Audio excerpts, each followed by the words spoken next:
दोस्तों, आज मैं आपको सुनाने जा रहा हूँ एक ऐसी कहानी जिससे सुनकर आप सब शायद ठीक से सो भी ना पाएं। तो यह कहानी वास्तविक जीवन पर आधारित है। मेरे दोस्त ने मुझे यह पूरी घटना बताई जो उसके साथ घटित हुई। एक बार की बात है, मेरा दोस्त रात को 10:30 बजे कब्रिस्तान के पास से गुजर रहा था। वह कोई गाना सुनते हुए धीरे धीरे चलता है। तभी अचानक उसे महसूस होता है कि कोई उसे उसके नाम से बुला रहा है। मेरा दोस्त अपनी जगह पर रुक गया। उसका दिल तेजी से धड़क रहा था। वह धीरे से यह देखने के लिए पीछे मुड़ा कि उसके आसपास कोई है या नहीं, लेकिन उन्हें सिर्फ एक खाली कब्रिस्तान ही नजर आया और कुछ नहीं। तभी उसने वही आवाज़ फिर से सुनी। इस बार वह अपना नाम जोर से पुकार रहा था। वह तेजी से घूमा और आवाज़ के स्रोत को अच्छी तरह से देखने की कोशिश करने लगा, लेकिन ऐसा लग रहा था कि यह एक ही समय में हर जगह से और कहीं से भी नहीं आ रही थी। वह धीरे धीरे कुछ कदम पीछे हटने लगा।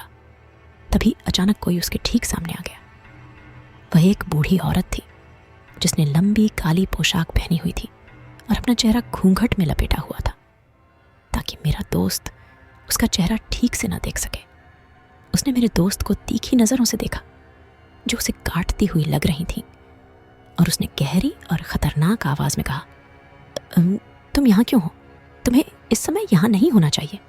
मेरे दोस्त ने अपना सिर हिलाया और कहा कि वह बस वहाँ से गुजर रहा था, लेकिन उसे उसकी बात पर विश्वास नहीं हुआ। बुढ़िया अचानक हंसने लगी, लेकिन यह एक भयावह और घबरा देने वाली हंसी थी जिसने मेरे दोस्त की रीढ़ को ठंडा कर दिया। वह हंसती रही और धीरे धीरे उसकी ओर चलने लगी। उसकी लंबी पोशाक हर कदम के साथ ज़मीन पर गिर रही थी। जब मेरी दोस्त उसके पास आई तो वह डर के मारे धीरे धीरे पीछे हट गई। पूरी कोशिश कर रही थी कि उसकी तीखी नज़रों से दूर ना हो जाए।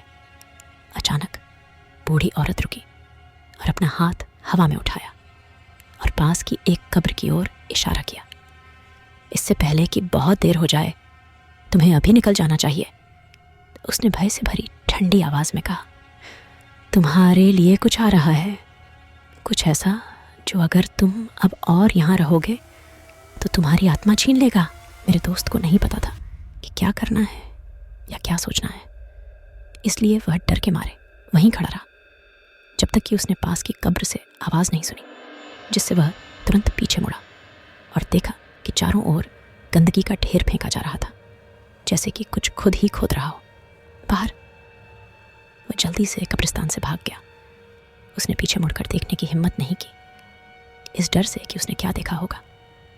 वह पूरे रास्ते घर की ओर भागा और सारी रात जागकर यह सोचता रहा कि अभी क्या हुआ था। उसे यकीन था कि यह किसी प्रकार की अलौकिक घटना थी और उसने खुद से वादा किया कि वह फिर कभी उस कब्रिस्तान में नहीं लौटेगा। मेरे मित्र को यह नहीं पता था कि उसके जीवन में उसके बाद जो कुछ घटित होगा उसकी यह बस शुरुआत थी। हर रात उसके घर में अजीब घटनाएं घटित होने लगीं और उसे जल्द ही एहसास हुआ कि वह कब्रिस्तान से अपने साथ कुछ लाया है, किसी प्रकार की आत्मा या इकाई। वह हर समय उनकी उपस्थिति को अपने आसपास महसूस कर सकता था और उसे अक्सर अपने घर के विभिन्न हिस्सों से अजीब सी आवाज़ें आती हुई सुनाई देती थीं। उसने देखा कि फर्नीचर बिना किसी को छुए हिल रहा है और कहीं से रहस्यमयी परछाइयाँ दिखाई दे रही हैं। बिना किसी स्पष्ट कारण के लाइटें जलती और बुझती रहती थीं और दरवाजे अपने आप खुलते और बंद होते थे। मेरा दोस्त इन असाधारण गतिविधियों से भयभीत था, लेकिन उसे एक अजीब तरह की जिज्ञासा भी महसूस हुई जिसने उसे आगे की जांच करने के लिए प्रेरित किया।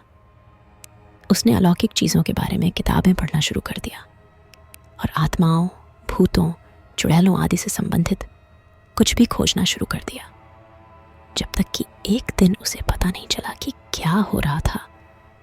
कब्रिस्तान की बूढ़ी औरत ने उसे एक बुरी आत्मा का श्राप दिया था जो उसका पीछा कर रही थी।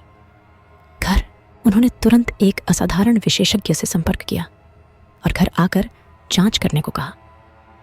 जब विशेषज्ञ पहुंचे तो उन्होंने संपत्ति की व्यापक जांच की, यह पता लगाने की कोशिश की कि किस प्रकार की इकाई इस सारी परेशानी का कारण बन रही है। कई घंटों की खोज के बाद वह अंततः एक निष्कर्ष पर पहुंचा। एक अत्यंत शक्तिशाली और आक्रामक दुष्ट आत्मा को मेरे दोस्त का शरीर पसंद आ गया था और वह अपनी स्वार्थी इच्छाओं के लिए उसमें निवास करना चाहती थी।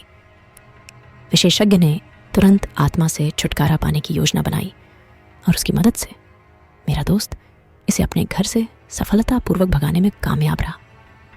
चीज़ें सामान्य होने में कुछ समय लगा, लेकिन शुक्र है कि उसके बाद कोई और असाधारण गतिविधि नहीं हुई। मेरे मित्र ने इस अनुभव से एक बहुत मूल्यवान सबक सीखा। जब अलौकिक से जुड़े मामलों की बात आती है तो कभी भी अपनी जिज्ञासा को अपने ऊपर हावी न होने दें।